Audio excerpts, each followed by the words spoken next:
Valla kumarın hükmü net zaten, yani kesinlikle haram kılındığına dair hem Kur'an'da hem Aleyhisselatü Vesselam Efendimizin beyanlarında açık nas dediğimiz deliller var. Tabi bu delillerin hepsi şöyle bir noktada toplanıyor. İslam haksız kazancın ve belli bir biçimde kazancın belli ellerde tekelleşmesinin karşısında olur. Çünkü bu toplumsal anlamda düzeni de, adalet dediğimiz o temel meseleyi de sarsan bir hale gelir. Ama acı olan taraf şu ki, işte özellikle Milli Piyango devlet eliyle yıllardır yapılan ve toplumda bir meşru işmiş gibi algılanan bir noktaya gelmesidir. Çünkü neticede kumar kötü bir şeyse ve bu gizli saklı yapılan bir şeyse insanların tepkisi de ona göre şekilleniyor, ama bir şey devlet eliyle yapılınca televizyonlarda, şunlarda bunlarda çok masumane bir şeymiş gibi gösterilince ve insanların bu noktadaki duyarlılıkları zedelenince bu aslında toplumsal bir felakete dönüşüyor. Onun için bu noktada çok daha ciddi bir duyarlılık göstermek gerekir. Helaller bellidir, haramlar bellidir. İkisinin ortasında olanlar da şüphelilerdir sallallahu aleyhi ve sellem. Ve şüpheli şeylerden kaçınmak da insanın dininin güzelliğindendir. Bir diğer rivayette ise insanın iffetinin korumasının bir gereğidir diye beyan edilir. Kaldı ki bu şüphe barındıracak bir şey de değil. Netice itibariyle kumarın ne olduğu belli, yapılan şey de tamamen kumar olduğu için hiçbir şüphe barındırmadan haramdır diyoruz. Dolayısıyla bu konuda hem insanımızı uyarmak durumundayız, bu konuda daha duyarlı o hale gelmeleri için de gayret etmek zorundayız. Hem de buradan devlet yetkililerinin de artık bu yanlış tutuma bir son vermeleri gerektiğini, insanların ahlaki anlamda daha fazla dejenere olmamaları noktasında belli duyarlılıkları sergilemeleri gerektiği konusunda da onlara da tavsiye niteliğinde bir şeyler söylemek durumundayız. Biz de bu vesileyle bunları söylemiş oluruz.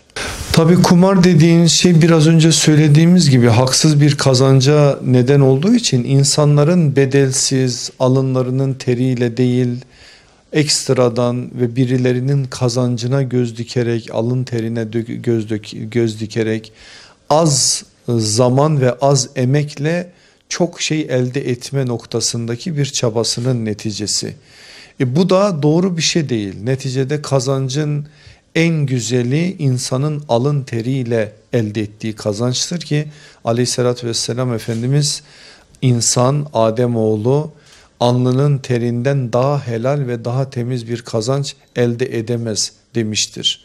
Hatırlarsak bütün peygamberlerin aslında alın teriyle emek vererek geçimlerini sağladığını görürüz. Kimisi çiftçidir, kimisi hayvancılıkla, çobanlıkla uğraşmıştır, kimisi marangozdur, kimisi demircidir, kimisi sepet örmüş satmıştır pazarda, ama hiçbiri milletin sırtından geçinmemiştir. Milletin dini anlamda ahiretlerini kurtaracak insanlar olmasına rağmen. Peygamberler böyleyse bizim de bu noktada bazı şeyleri çok iyi anlamamız lazım. Toplumsal anlamda kargaşaya, anarşiye, haksız kazancın getirdiği o adaletsizliğe, insanların birbirine karşı kin ve nefret duymalarına sebebiyet verecek her türlü şeyden uzak durmamız lazım. Biz mesela haberlerde ya da etrafımızda onlarca hadiseye de şahit oluyoruz. Kumar borcundan dolayı ailesinin canına kasteden, evini yakan, ailesini öldüren, kendisi sonra intihar eden, kendi toplumun içerisinde bulunduğu konumu düşüren, değerinden kaybeden bir sürü insanın hikayesini okuyoruz. Bu acı hadiselerin de yaşanmaması adına insanımızın bu illete karşı Allah Resulü Aleyhisselatü Vesselam'ın bizi uyardığı, Kur'an'ın da şeytan işi pislikler dediği o necasetten uzak durma adına çok daha dikkatli olmamız lazım. Çünkü o duyarlılık o haramlara karşı bizi daha doğru konumlandırmaya vesile olacaktır inşallah. Müslümanların en fazla dikkat etmesi gereken şey kendilerine özgü kimlik ve şahsiyetlerini muhafaza etmeleridir. Eğer biz başka din, ideoloji mensuplarının değer verdikleri, önem verdikleri günlere, gecelere, sembollere önem verirsek bizim onlardan bir farkımız kalmaz. Aleyhissalatü vesselam Efendimiz'e çok ciddi bir biçimde bizi uyarıyor, onlara karşı duyarlı olmamızı söylüyor ve gün gelecek siz onları karış karış, kulaç kulaç takip edeceksiniz. Hatta öyle bir noktaya gelecek ki onlar bir keler deliğine girecek, siz de onlarla beraber o deliğe gireceksiniz.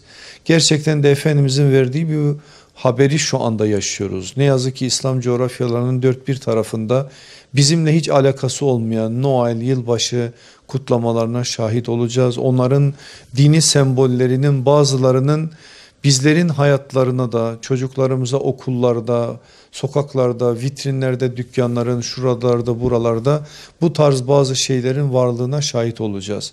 Dolayısıyla biz şu anda bu manada kimlik kaybımızın önünde konumlandırmamız gerekir. Müslümanız biz. Bizim taklit edeceğimiz hiçbir din mensubu olamaz.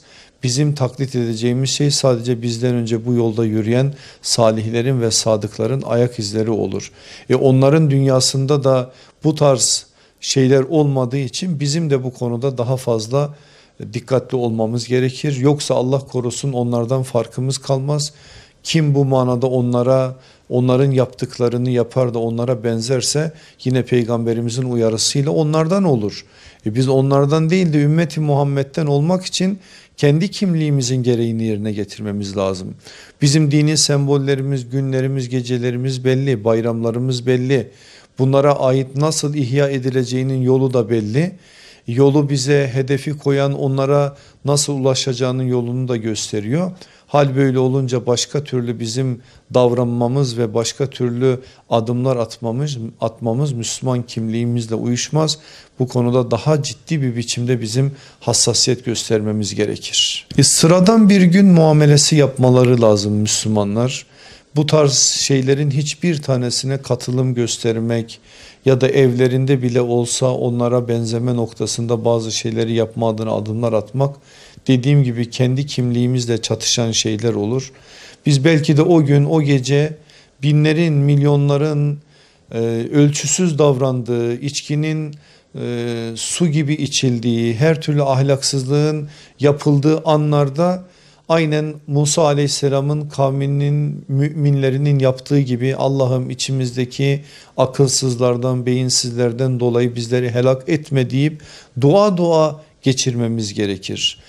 Umumi bir manada ahlaksızlığın yayıldığı bir zaman diliminde bir belanın ve musibetin dünyamıza kavuşmaması adına bizim daha farklı bir biçimde insanlığın kefareti olarak dua yakarmamız gerekir. Dolayısıyla o gün insanlar bu manada ölçüsüz davrandıklarında duyarlı olan insanlar belki seccadelerinin başında, belki dua halinde, belki evlerinde sıradan bir gün muamelesi yaparak ama yüreklerinde o insanlığa da hidayet duası dilenerek bir zaman geçirmeleri gerekir ki Allah daha farklı ve büyük belalarla bizi muhatap kılmasın inşallah.